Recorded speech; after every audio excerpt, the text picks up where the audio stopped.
Hi, today with me I have Stavos Karelis, founder and buying director for Machine A, a conceptual retail store based in London, stocking international brands, fashion brands, and the best of graduate talent.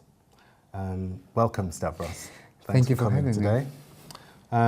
If I may, I'd like to begin talking about you. Okay. So first, how would you describe your style and relationship to fashion? And second, is Machine A part of your relationship or this relationship that you have with fashion? Because it appears to me that for you, business is more than work, but more of a sort of lifestyle. Yes, well, first of all, again, thank you for having me. And in regards to your first question, how I would describe my style? I don't know. I mean, for me, naturally, like feels very easy. But I wouldn't think that other people would probably think that for me. I really like to support graduates and young designers, so I tend to choose styles which they kind of like have a unique character, and but they have also a timeless feeling, and that I would like to have on my wardrobe as well. So I like to have like pieces and clothes that are easy to wear for me. I mean, I don't need really to overthink my outfit every morning or every afternoon. And I just need to be dressed appropriately for my job from when I leave from the house in the morning until I came back late in the evening. I kind of like try to bring sort of like that element. I mean, I think it's there is a relationship there between what I do with my personal style and what I choose to buy for Machine A store, because I'm the buying director. Lots of people are asking me, oh, is this what you buying for Machine A? Are all these products that you think yourself wearing? And this is not necessarily that I would wear all the clothes that we stock at Machine A, but one of the criteria when I'm choosing something is what I would like to see men wearing. Right. It's not necessarily that I would look good at it, but because it depends on different other things as well.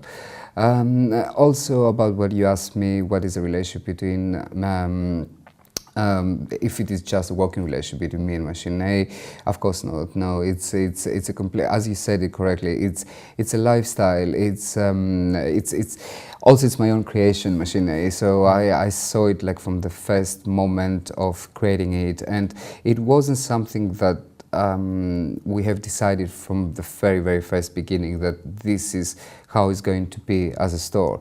There is kind of like an organic element with Machine A that we started it, and sort of like it formed itself into what it is today. And for me, it's extremely important as well to have like this element there where it's not just about business and it's not just about work. I think we have created an environment where people, customers and creatives are coming all together and they interact with each other. They can be informed for a number of brands where they're not really well known to a lot of people because they're relatively very young or they're just graduates. So yeah, it's kind of like a space where lots of things happening at the same time in a very, very organic and creative way. Yes. Right. Thank you. Thank you for that. My second question relates to something that I've heard you say in a previous interview. Okay. So I've heard you state in an interview that you work with Machine A, or the work at Machine A or the people that work at Machine A have a very strong individual opinions. They all have very strong individual opinions. Yes. All of the staff and all the people involved on your team and behind the scenes. Yes.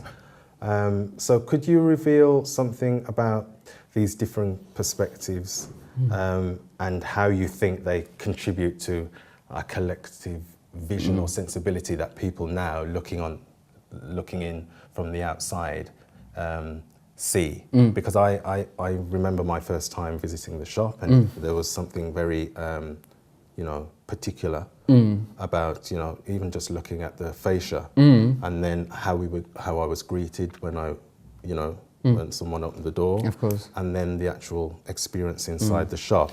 And then looking at the sorry, I'm rambling. No. Then looking at the stock and the choice, and how people wanted to engage with me to talk through. So, do you think that's part of 100%. these different perspectives impacting on completely. I mean, when, for example, as you rightly said, I mean, first of all, I would like to speak about my team. That because we are a team, and everything is it is a collective project, and the team is the most important element to any business, and definitely I'm extremely proud and grateful for the team that I have around me of people, and what I meant by that when I gave that interview, but I always say that, is that they I mean, it depends on the design, and it depends on the product, and it depends on the brand that I'm talking about. But overall, what happens with Machine A is we are a very, very small team of people, but everyone has done very well in their own right, and they coming from a very different background. So I, for example, have a more kind of like a business creative background, but then there are it's someone like Anna Trevelyan, who is like the fashion director of the store.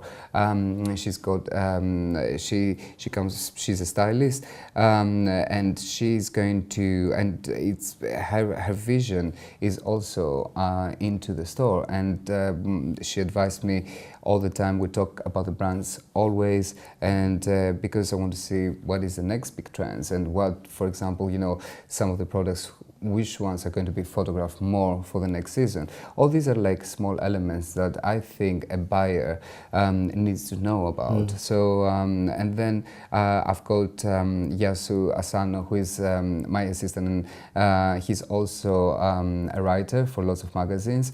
Ray Nadal, who is who she's a film editor, so and then I've got the PR team. So we all, whenever we have like to deal with one brand, we sit down and we see everything from every possible perspective. Right. Because when we're talking, and of course I'm not talking about the brand like Raf Simons, I mean, we know its importance, and we know that it's going to be successfully, it's going to be commercially successful. I mean, we do know these things, but when it comes down to the very, very young emerging brands that we work with, then this is obviously a risk that we're taking. There is an amount of risk about with whom we're going to work with, how we're going to collaborate. So we need actually to see this brand from like lots of different perspectives, because this is the times we live in, I mean, one brand doesn't only, of course, it's the most important thing to have a very beautiful, strong collection, and someone needs to be extremely talented, but also other things are very, very important as well, sort of like PR-wise, sales-wise, editorial-wise, it's the appearance and the strength of a brand. So for these kind of factors, I need the right people around me to tell me how strong they can become for the future. So that's a very, very important thing to me. Yeah. Right. Okay. And I suppose there's a great deal of trust established in that team. Yes. Yeah. We are very, very, as I said before, because we're a very small team of people, there is, of course, we have like different opinions, and of course, but it's all very kind of, it's very fun actually as a process, because we know each other very, very well. So we're going to say different things, and sometimes, we're going to disagree on things, but that, I think, brings the best element out of it, because we always end up to make the right decisions, when it comes down to the brands.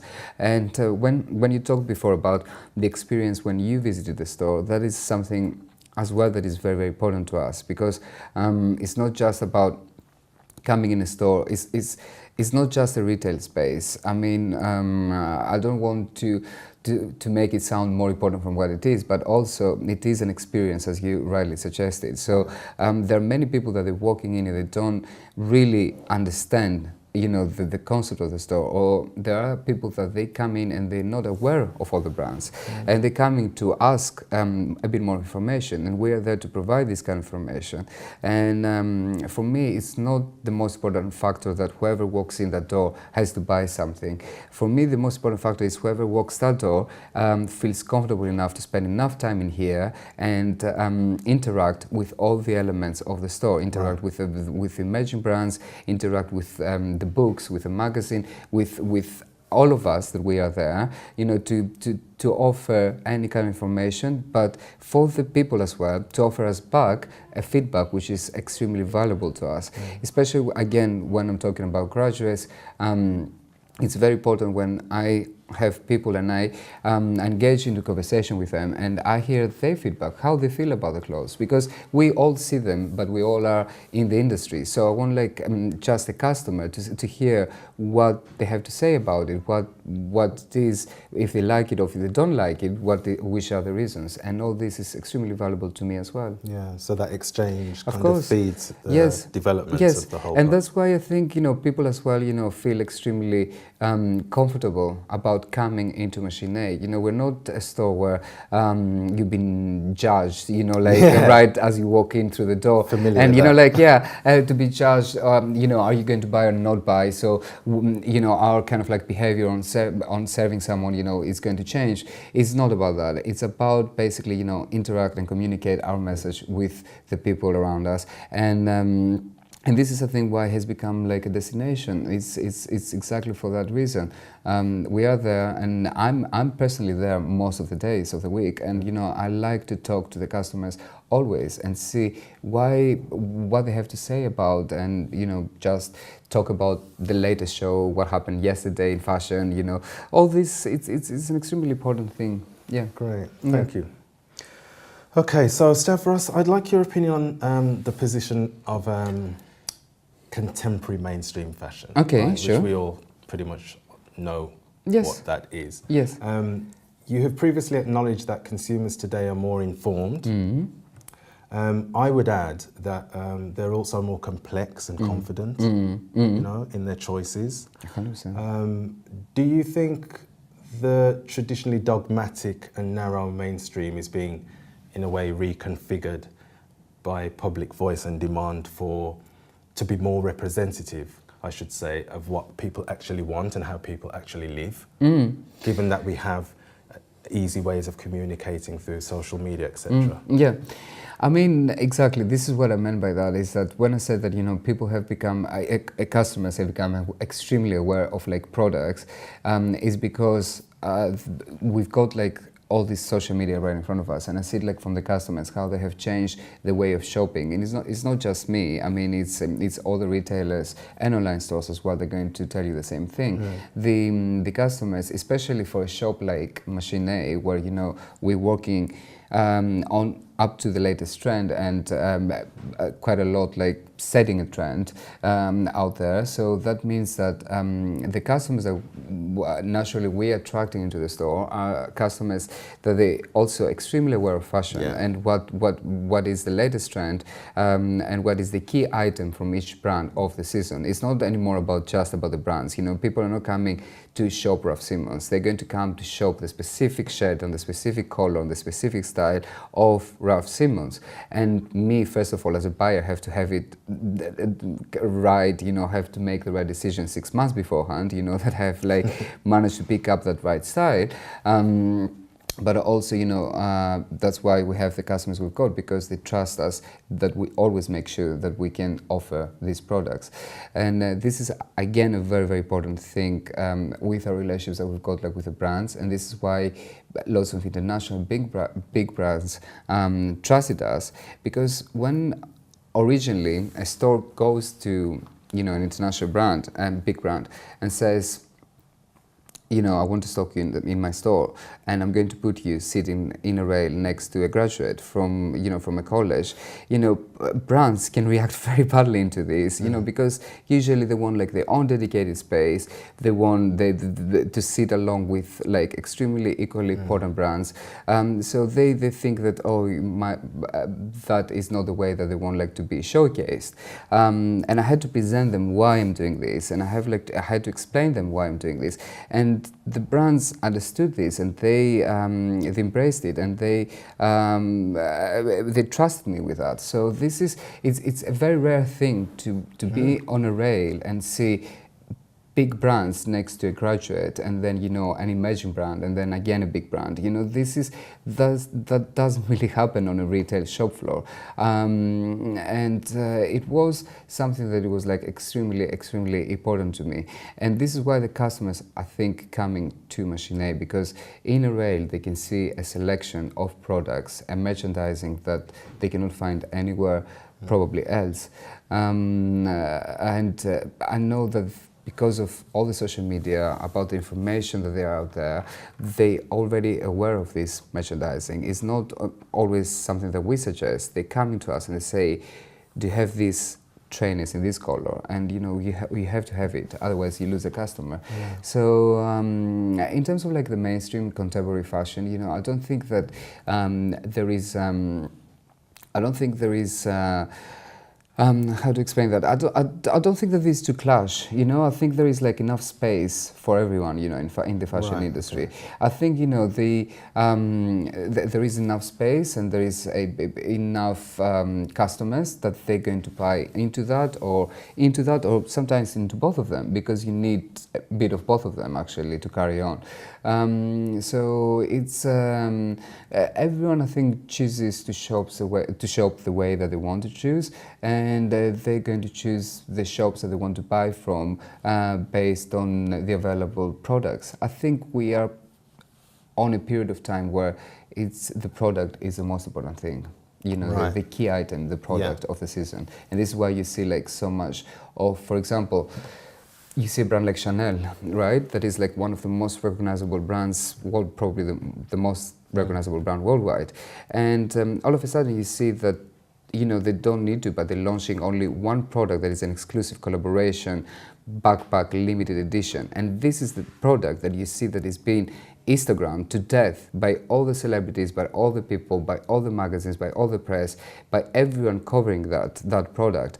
And you say, wait a second, you know, Chanel can like Instagram and photograph every possible product. Why this backpack? Because they release that, not because they need to make more money. It's about the power that they know of the social media can offer to them. And this becomes the key item of the season. This is how key items of the season began.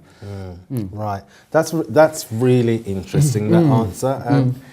Originally, I wouldn't say that it was necessarily what I was expecting, because I think in a way what you're doing is exactly what I was suggesting might need to happen, which is like the notion of reconfiguring the mainstream, because I think you're already doing that. It's quite a democratic concept that you have. It's kind of neutralizes in a way hierarchy. You know, if you've got big brands with you know huge resources and PR mechanisms behind them, next to graduates who have none of that. So that for me is good. Yes. But there aren't many, if any, other people doing that. Oh yeah, and this is what you mean.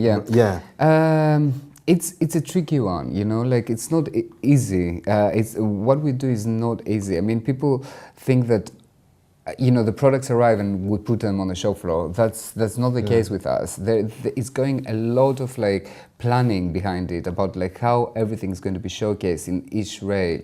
So when you it's kind of like a puzzle. It's also kind of like an editorial that is going on in there. Like it's sort of like a story, and that story has to have like a common message around it. Because when you have a relatively small space, as Machine A is, because like a boutique store, so you know, like it's a small store. We're not talking about department store, really big, massive store. So when you've got kind of like a smaller space, and then you've got about 25 to 30 brands to showcase, and then you have to be very, very careful in the way you merchandise your space. Otherwise, these products can be completely destroyed if you don't do it with the right way, because each one of them are such strong. There are such strong statements themselves individually that if you put them all together in the wrong way, it's going to completely destroy what it is about. So that is very, very difficult. But also, the reason why we did it wasn't because I think the reason why we did it is because, for me, that would be always the case. It wasn't any other way around it. I was always thinking that if this is to happen, this is how this needs to be showcased. And I think people do appreciate that. Customers do appreciate it, that that they can see lots of different suggestions to one rail and see, like, for example, yes, you know, Ra, for example, is an amazing brand, but of course, and I'm the biggest fan, but next to it, you know, it could be an emerging British brand, which basically, you know, can combine with that and look extremely well. Or, you know, you can buy just a British brand and, you know, still you're going to look like extremely well dressed. So, yeah. Thank you. Great. I could go on and on and on that one, but me too. We need you to have to move stop on. me. Okay, so if Machine A were to open stores in Paris, Milan, Berlin, New York, Sao Paulo, Shanghai, etc., that would be truly amazing, particularly because your commitment to working with graduates would enable you to showcase and support diversity as one thing, and, you know, cutting edge ideas, you know, emerging in fashion culture. So this is a truly progressive idea, and we've spoken off camera about, you know, this idea, which I think is amazing. But what do you see as the most challenging aspects of maybe realizing that idea? Because it is huge. It's a huge task. You know, like, I mean, it's a huge task because, and I'll start from what I find most important, and probably it would be the last thing on the list that they would think about why I find it like the most challenging, is because what we do as Machine A, as a store, like, it has the London beat. It's the London pulse. It has a character. It's a store that it's based in London, has the vibe of the energy of that city. And the only way of this store to work in different cities would be that in every city we capture that essence, that element. For that to happen, you have to have experienced team of people in each city that understands this. Because as much as I love my team and as much as I think that, you know, we all are, you know, we could do it, you know, I think that to have the same kind of success that Machine A has in London has to go down that way, has to have the feeling of each city that you previously mentioned through its brand, its selections. The reason why also that is extremely difficult to happen is that because, as you rightly said, we're working with like so many graduates, but the reason why we're working with so many graduates is because we are lucky enough to have this concept in a country where, you know, the colleges are extremely good, and there are many. So we can have like lots of graduates coming every season out, so we can work with many graduates together. Now, if we start thinking about different countries, I don't think that there are many countries, of course they are, but they're not that many, that they have like the same amount of designers of emerging brands coming out of their colleges and universities that we've got here in UK. And that is another like very, very important element to consider about. Now, of course, you know, for our British designers would be like great to have like lots of different retail stores that we can showcase their work. I mean, this is why, you know, I think that the online store is like something that is very, very important to Machine as a future development of the business, but so it could be like create a new platform, but there are always ways of like showcasing the designers through different collaborations. For example, we are launching now with Joyce Hong Kong, which is again one of like the best stores worldwide in Hong Kong, and they're selecting 4 Chinese designers, emerging designers, and we are selecting 4 British designers. All of them, they're going to create one collective. We're going to create basically a collection, a really big collection. Each one of them, you know, individually, but all of them as a collective project, right, which is going to be launched together in Joyce Hong Kong and Machine London. So through that kind of like collaborations, we managed to showcase the work of British designers in different countries, but without have to open a new store. Hopefully in the future, you know, like if the circumstances are right, you know, we might do it. But for now, I really want like to establish ourselves in London and make sure that we have everything under control and we go as strong as we started. So yeah. Okay.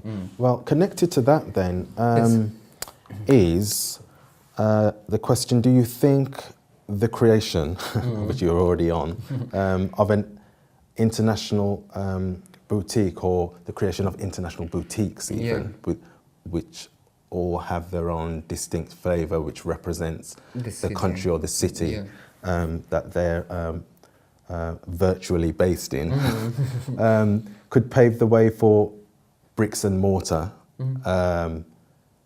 Machine retail destinations. So the idea is to finance and to create a team for example, Paris, or any other city is difficult for the reasons that you've just outlined. So could there be a way to move towards that done virtually? You mean through an online store? Through an online store that represents that city before the bricks and mortar. Yes, it can happen with the online store. It can happen a bit differently because I think an online store is a bit more universal. So, you know, it has a feeling. The online store doesn't need like to capture the essence of each city separately. It has to have an overall vibe that applies to actually loads of different like countries, and also, you know, to represent the aesthetic of what Machine is about. So, excuse me. So I think that this is kind of like the important thing when it comes down to the online store, is that it has to have the appearance of and the experience of the retail store of Machine, and you can see that while you're buying through the online store.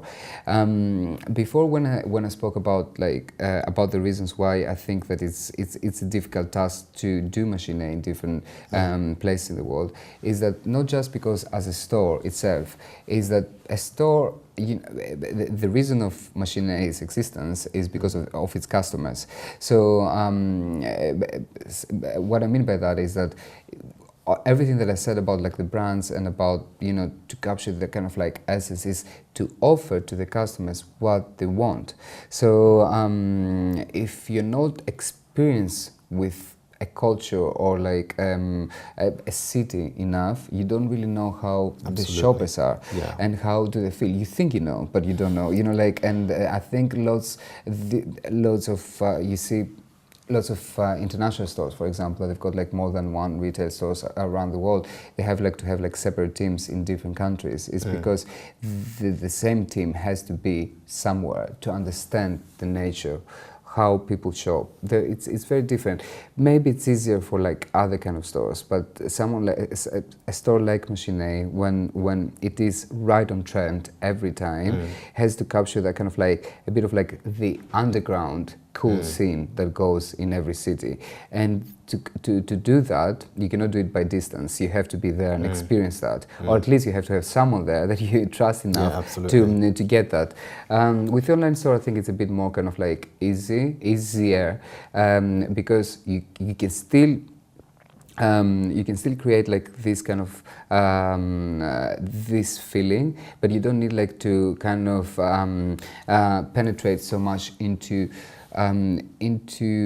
the customer basis and the society thing, Yeah. because it is a bit more like global. It has a more kind of like global feeling. So customers, they interact in a different way in a retail and in a different way in an online store. Yeah, I completely understand what you're saying there with regards to the universality and the way that the idea of locality is kind of, to a degree, removed when you're looking at things online.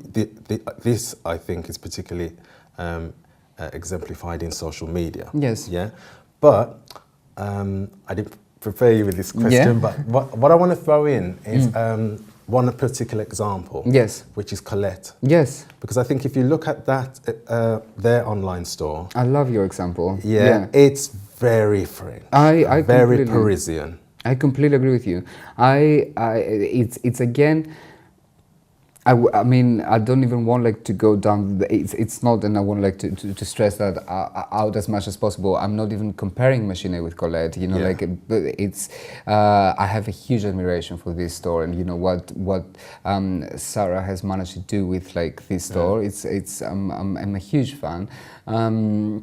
I think it's amazing, you know, like I think that it's exactly what I'm talking about. You know, no one can copy Colette because of that. It's the most Parisian store that you can possibly imagine. You know, it speaks to lots of different customers, extremely international customers. It has become a shopping destination for everyone that travels in Paris. Right. But it has this element that no one else. You can go and take all the brands that Colette has and put them in a store. You're not going to get the feeling. You know, you can go and, you know, copy all the book selections that they've got, all the restaurants, all the cosmetics, all the jewelry, or anything. Still, you're not going to get the feeling, because the feeling is being created by its own creator. So, you know, like this is, that feeling, no one can take it out from Colette. And rightly you said that when you go like on an online store, they have created a very cool experience where, you know, like you have like the music, like which actually it is something very Parisian. You know, when you listen to it, it's not the traditional French music. No. I mean, you know, like what I'm talking about is, but it is the Yeah. music that if you go in any Parisian club right now, underground club, this is the music that they play.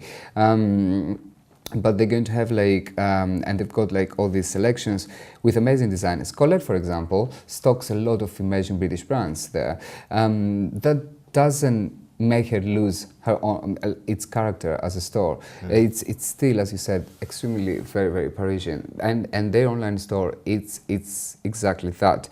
However, I think it's a good example of a retail being stronger than the online store. Right. I'm sure, you know, the online store, its sales must be like extremely good. Yeah. But in terms of like popularity, I have a gut feeling. I don't know, like I haven't seen the sales throughs and figures and everything, but I have a gut feeling and instinct that their retail is the one that has become the iconic thing in Paris. The online store, you can probably find other stores, but I think that the retail, no one can imitate that. Right. It's their own thing. Yeah. Right. Okay. So to wrap up, then, Yes. I'd like to ask you a very short question. Of course. My questions tend to be long. If you had the means to create a collection, what would you do? I wouldn't do a collection. You know? wouldn't? No, I wouldn't. I would never do a collection because I think I wouldn't be good at it. You know, so I'm very. Lots of people have asked me that, and lots of people lots of times they're like, "Oh, we know that the next step of Machine is to launch their own brand." Yeah. And I'm like, that might happen in the future, but if it happens, definitely it's not going to be me. Designing or doing this collection, you know, I will find someone from all these extremely talented people that I'm working with, you know, that I would put like in charge for that. I'm not good in designing because this is not what I studied, and this is not even my passion. You know, it's not me. I'm not a good designer. What I'm good at it is that to see a collection and make the changes and see how a collection can change into becoming successful in sales, successful in press, and in general, you know, to build a successful brand. I know how to do this, but I will never do that, because also I think it's very weird, probably, me as a buyer, that I go like and buying all the rest of the brands to design my own collection. I don't know, it would feel very, very strange to me to go and choose different brands and then to have all the graduates that I'm working with and make changes on their collections, and then I go and launch a collection myself. I think that I wouldn't do it.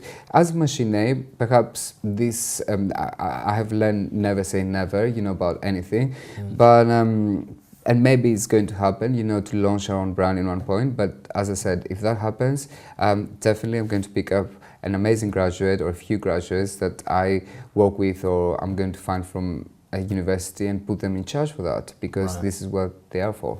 Right. Okay. Thank you very much. Thank you very, very much for having me. It's been a pleasure having you. Thank you very, very much. Thanks.